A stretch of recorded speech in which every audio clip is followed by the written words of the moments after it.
of cosmic reionization. Great. So thank you for the opportunity to share with you what our Logger Z7OD team has been doing with JWST on a Redshift 7 protocluster. I'll cut to the chase and say I'm going to leave you with a picture of, yes, we're confirming that this is a large protocluster, and leave you with one surprise. Of course, Redshift 7 is special time. It's kind of right in the heart of the era of reionization. And the idea is that Lyman alpha emitters are a way to kind of select some of the first pockets of the IgM that are ionizing. Because in a neutral IgM, the Lyman alpha scatters, and we don't see the Lyman alpha from the galaxy. So you need an ionized bubble about 100 proper kiloparsecs in size or larger. And perhaps these first ionized regions are picking out some of the largest protocluster regions. So even before JWST, selection by Lyman alpha was picking out some ionized regions at high redshift. In these early studies by Lenovo, we're confirming overdensities of galaxies around the highest redshift Lyman alpha emitters. And with JWST, and we've used the Fresco data to show that about half the Lyman alpha emitters at redshift 6 and 7 pick out galaxy overdensities and ionized bubbles. So I'm going to focus on one particular large structure that Wade Hu found in the Logger survey. This was done with narrowband imaging, okay, where there's a narrowband filter that picks out, this is a histogram of the Lyman alpha emitters in their redshift, in kind of an OH-free window of the night sky spectrum. Okay, it's all done from the ground. And this is a picture of the Cosmos field, the Cosmos Webb field being kind of the central half 0.5 by 0.5 degrees there. And these are contours of the density of redshift 6.93 Lyman alpha emitters. And you can see in overdensity here, it's about 5 times the average density in this part of the field. And this is what we were targeting, okay, with JWST. So the box here is about 77 by 46 co-moving megaparsecs. So a very large structure. And in the Nature paper by Hu, they estimated a mass here of a few by 10 to the 15. Okay, so very large structure. So what we wanted to do was map basically the IgM transmission for these Lyman alpha emitters.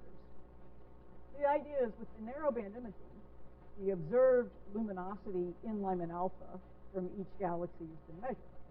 We want to compare that to how much Lyman alpha each galaxy is emitting, and use the James Webb Space Telescope to measure the intrinsic Lyman alpha, okay, by measuring Balmer lines, specifically H alpha. This is the highest redshift at which NIRSpec can cover H alpha, and make that comparison. Okay. What comes out? What fraction of the Lyman alpha emitted is it? Now, of course, the hiccup here is that there's an interstellar medium that the galaxy sits in. And the interstellar medium will also attenuate the Lyman alpha emission. So we have to correct the intrinsic Lyman alpha emission by the fraction that actually escapes from the galaxy. And this is where, the devil is in the details, you could say, or the galaxy physics matters. But what gets out of the ISM, we have some information about, right? Depends on the column density of the H1, depends on the dust. So the game is to predict the ISM escape fraction from measured properties of these galaxies.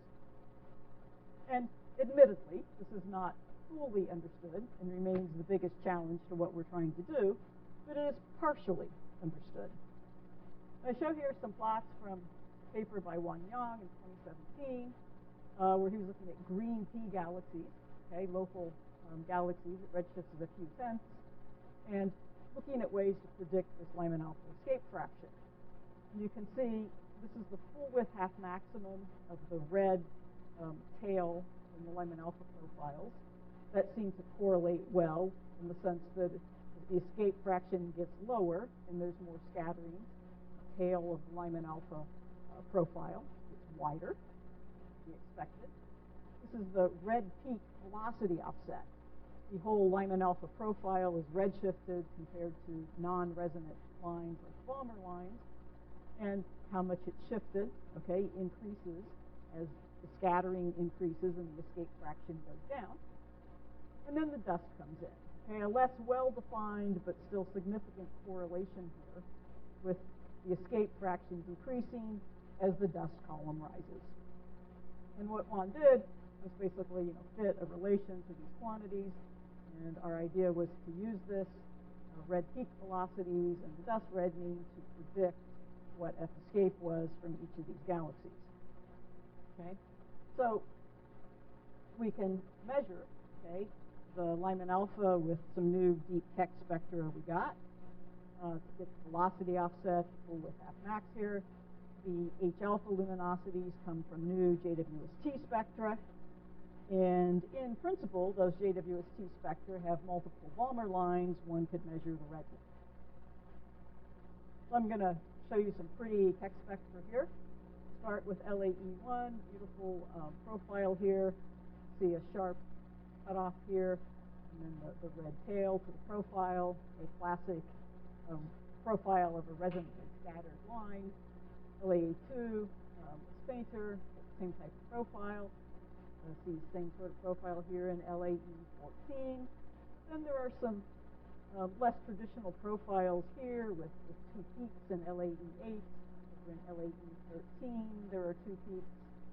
And with 22 here, we're getting down to some pretty low signal to noise, okay? But there's still a well-measured redshift out of those lines.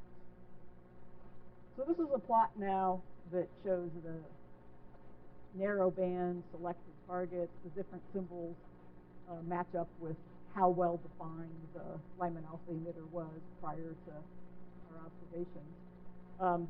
What I want you to notice is that there's really two clumps to this overdensity, and we're focused on this clump down here. The blue outlines show the fields that we imaged with NIRCam. So the NIRCam images turned out to be really interesting, I think, and they were just done as pre-imaging, really, as a way to be able to precisely align the NIRSpec apertures and the MSA. So I want to show you the NIRCam images. So on the left here, we have a column of F-150 images. So this is the rest frame UV morphology of these galaxies. And then we've got F444, which is the rest frame optical spectrum. And then we've put that together to make a color. And we heard a lot already this morning about how important emission lines are, okay, particularly from Harley in modeling colors like this. And this is just a great example of where it matters, right? Because you're used to the redder objects, right, being the older stellar populations. And I would argue it's exactly the opposite here, that what's going on in the reddest objects you see is that there's strong oxygen-3 doublet and strong H beta in that filter, and that's where the strong nebular emission lines are. And just to kind of, make that point, you'll see where there's two galaxies here. The circle's the centroid of the Lyman alpha emission, which on this scale is just a big blob. It's not resolved in the ground-based data. But you can see how the red knot here in F444, even though the point spread function is larger by a factor of 2, the nebula is much bigger. We would argue, but need IFU data to prove, that this is actually an extended O3 blob of emission. But you'll notice LAE2, there's also two galaxies there. Back to the merger fractions that Yuichi was telling us about this morning. And in LAE8, there's multiple clumps. You can see quite a difference in color, okay, among some of these clumps. But again, we would argue that the redder clump is the one that's the stronger emission line object. You can kind of see that morphologically here. It's bigger in F444 than it is in F150. And again, two clumps in LAE10, clump and a little clump, two clumps and subclumps within them. Surprise, two single galaxies. If we put these in a color magnitude diagram, okay, with the redder emission line like galaxies at the top, you can see there's a big range in colors. And just to make a point, I guess, that's already been made about how wrong you could get masses, okay, with modeling these with just simple stellar population models that did not include the nebular continuum. Kind of put on top of this, I would call this a grid, okay, of Bruce-Wall and Charlot models for different mass scales. So the blue here is 10 to the 8 solar masses, orange 10 to the 9 solar masses, and red 10 to the 10 solar masses. And then the three sets of lines are different amounts of reddening, okay, EB minus V of 0, 0.1, and 0.2. And what you see is to describe these reddest galaxies, you would have to have over 10 to the 10 solar masses and extreme reddening to get up there. If we try to fit the same two bands of photometry and use our near-spec spectra to make kind of narrowband filters around the emission lines and use a Beagle model to fit that combination of narrowband photometry and broadband photometry, we get stellar masses of a few by 10 to the 8 solar masses. So with that pre-imaging, these are the 5 fields we took NIRSpec spectroscopy in. And I'll show you some examples, okay, of the spectra that come out. Let's just focus on the H alpha right now, since that's what we're going to use to calculate the IGM transmission. And the line profiles, we used a high-resolution grading. We've got pretty high signal to noise in the H alpha and in the O3. And you can see some beautiful structure. Now here we've fit the line with 3 Gaussian profiles. And those of you who have fit any line profile know that it's a bit degenerate, right? How you break this into 3 line profiles. But in this case, it's not, because along our slit, there's a lot of spatial information. And for example, this component in green here where it says D is actually fit by extracting the spectrum from a small clump, fitting it with a single Gaussian, and then putting that component back in, okay, to describe the total line profile. You also see, we've heard a lot about broad lines from AGN. There is a broader component here, dashed line, that's got a full width half max of about 200 kilometers a second. About 200 kilometers a second. This is not, I would argue, one of the AGN we've been talking about. It shows up not only in H alpha, but in L3. Although there are possible biases because of our high resolution of missing very broad wings, admittedly. To me, because we see it in O3 as well as H alpha, these look exactly like the galactic winds that I've been studying in starburst galaxies nearby for years. Here's another example in LAA2. Okay, it's got the broad wing again, and some sorts of numbers of luminosities we're talking about. The faintest ones we have are about 10 to the 42, and they go up to a few by 10 to the 43. Okay, so I move now to some preliminary results that we're still kind of digesting, but let's have some fun and talk about what this might mean for the transmission through the intergalactic medium. So first off, let's stop without any dust correction. Just take EB minus V 0 and look at the predicted galactic escape fraction from the ISM from Lyman alpha, and then compare that to the Lyman alpha flux measured from the narrowband compared to 8.1 times the H alpha flux, okay, the case B prediction. So the solid black line here gives the prediction of where all the points should lie if there's no IGM. In other words, if the IGM is completely ionized, that's what we would expect to get out. And the gray swath here is kind of the error bar in the prediction, in the empirical relation. Down in this corner is where galaxies lie, okay, if there's substantial IGM attenuation. Right. So this prediction is being made based solely on the Lyman alpha velocity offsets, which showed in the previous slide. Sorry, these weren't the full width half max. I didn't think that would look right. These are the velocity offsets of the Lyman alpha emission. The full width half max here is like 400 to 500 kilometers per second. So that's that. So what would happen though, okay, if EB minus V of 0 is probably not realistic. Let's say EB minus V was 0.2, kind of large for these small galaxies. It will shift, right, predicted galactic escape fraction lower. It will be dust. It will attenuate what's coming out of the galaxy. And we expect less Lyman alpha. So I show two examples of applying attenuation of EB minus V at 0.2 and at 0.1. And you see the galaxy shift to the left. And now it looks like they're all sitting, right, in ionized bubbles. Now, of course, the other issue, though,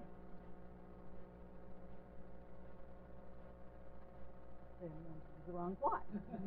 Thank you, Joe. Good eyes.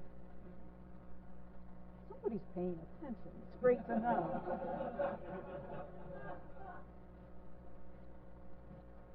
So the other issue here, I showed you in those images that often there were kind of two extended galaxies. That's not all going to fall within a NIRSpec shutter.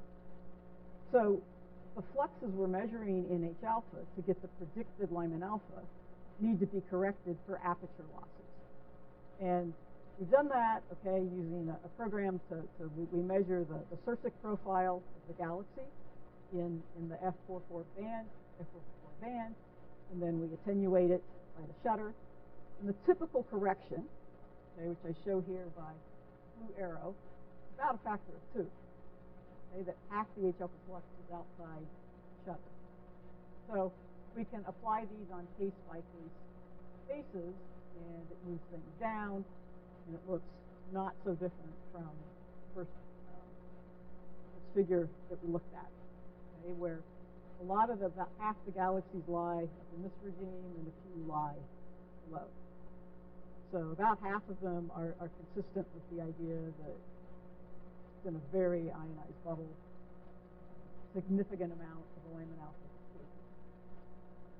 So what we'll be doing with this is using the measured IGN transmission and following what Forrest Whitstock and his team did to get bubble sizes and updating this picture from the WHO paper of kind of what this ionized structure looks like. I think we'll then be able to go a step beyond, and for these different galaxies, we're able to look at the properties of those galaxies now as a function of where they are within this ionized structure.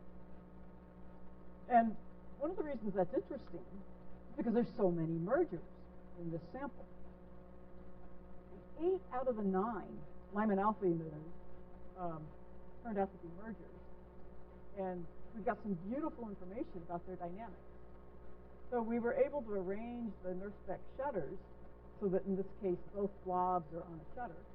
You can see kind of a velocity position diagram here. Okay, if you're an observer, you're used to looking at these things. So I didn't put labels. This is velocity in this direction and position along the slit that matches up spatially with the slit here.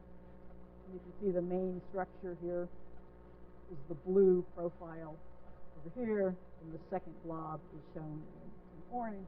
And you can see they have a velocity offset of about 100 kilometers per second. The two blobs here, okay, they line up pretty closely. They're more or less at the same velocity. This is the one with a whole lot of blobs strung out here. Remarkably similar velocities across the whole structure. In this case, the structure was measured on 2 different masks. They're consistent. This is a case where 2 galaxies, we couldn't get them on the same slit, but we got them on different masks. So on one mask, we got a spectrum of this one, and the spectrum is shown here, I believe it's the blue one. And on a different mask, we measured this galaxy, and we've got the other spectrum, and like exactly the same velocity. And here's another pair where there's clumps within the pair. We see a shift in velocity, again, about 100 kilometers per second between the 2 things I would call galaxies, whereas these things I would call clumps within each of the galaxies. So I think one of my questions for the simulators here is whether this is surprising to see so many mergers. Certainly before Yuichi's paper came out, what I was seeing in JWST data looked like significant merger fractions, but not like 80%. I did find this paper that Silvi and Scandavieco led over a decade ago, where they were using a dark matter simulation and then simply predicting star formation rates and hence Lyman alpha emission based on the dark matter accretion rate, okay, and hence the baryon accretion rate. And in that model that they were predicting, okay, that from redshift 3 out to 7, the fraction of mergers among Lyman alpha selected samples would rise from like 30% to 50%. This was considered a big deal that it would go up to 50%. And yet now at redshift 7, we're measuring 80%. So does this tell us about baryonic physics that's going on in these galaxies? I'd like to understand that. I'd like to understand the star formation histories of these galaxies as they fall into what we've established as a protocluster. I showed you how two different fitting codes for the SED would give very different masses, ranging from a few by 10 to the 8 to 10 to the 10 solar masses. In a few of the spectra, where there's some continuum detected, we see hints of Balmer absorption in H beta. And even when the continuum's not detected, the Balmer ratios that we get suggest there's significant stellar absorption in the Balmer lines. And I find this very interesting because if you look at when the A and the F stars become important in the stellar population model, right, you expect a few angstroms of absorption in the rest frame out to ages of 20 or 30 million years. And then as you climb up to ages of 100 million years, when you start to get substantial Balmer absorption. So if these galaxies were, forming stars a few hundred million years ago, that gets their formation time back to like redshift 8. Really strong Balmer absorption, right, requires ages of like 500 million years. And seeing that at this redshift, right, is pushing the formation time back to redshift 14, like the luminous galaxies that are being seen, but these galaxies would be much less luminous at that time. So I'll end there and wrap up by saying I think we've confirmed, okay, that the IgM is highly ionized around this logger Z7OD structure. Okay, it is an ionized bubble and marks a protocluster. But there's a surprise, I think, in the very high merger rate seen among these Lyman alpha emitters. And it's an advantage in a way because it lets us measure some things about galaxy dynamics because of the extended nature of the galaxies and get a rough dynamical mass estimate for these halos. And I think it will be interesting to think more about what this means about the star formation history of these objects.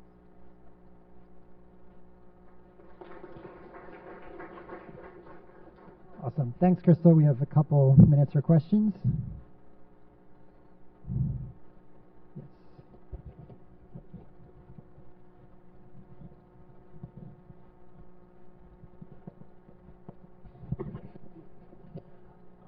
So I was wondering how much of whether the picture that I should have in my mind is colliding galaxies of roughly the same mass, or galaxies that might have particularly massive satellites around them, for example.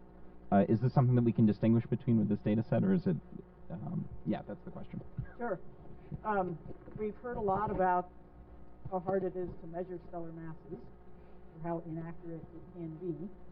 I guess, at least in these pictures, you can see that in terms of luminosity, right, there's a subset, maybe here, right, and these guys, that in terms of their luminosity, the two components are roughly similar. So as a first guess, I would say these are major mergers. Whereas there are other things, though, right, where this is more probably of a minor merger thing, just based on the luminosity ratio. And even here, where there's maybe two fairly massive galaxies, each one of them either has a clump within the gas distribution or a minor merger going on at the same time.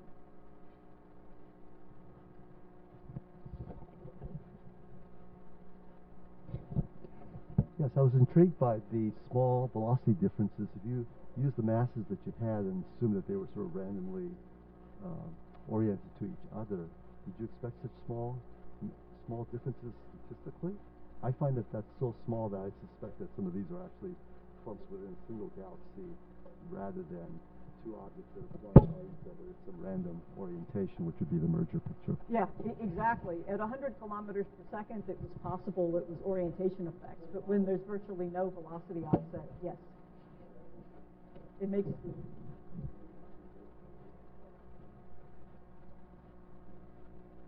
but it's odd that they're the same velocity. Yeah. Is it short, Richard? Level. Wrong answer. Make it short.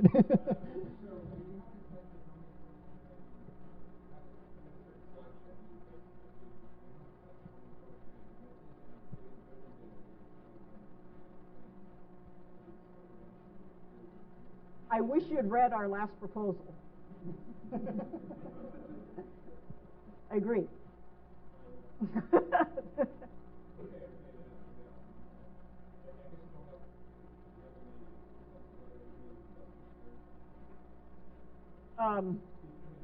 I would love to talk to you more offline about the dust.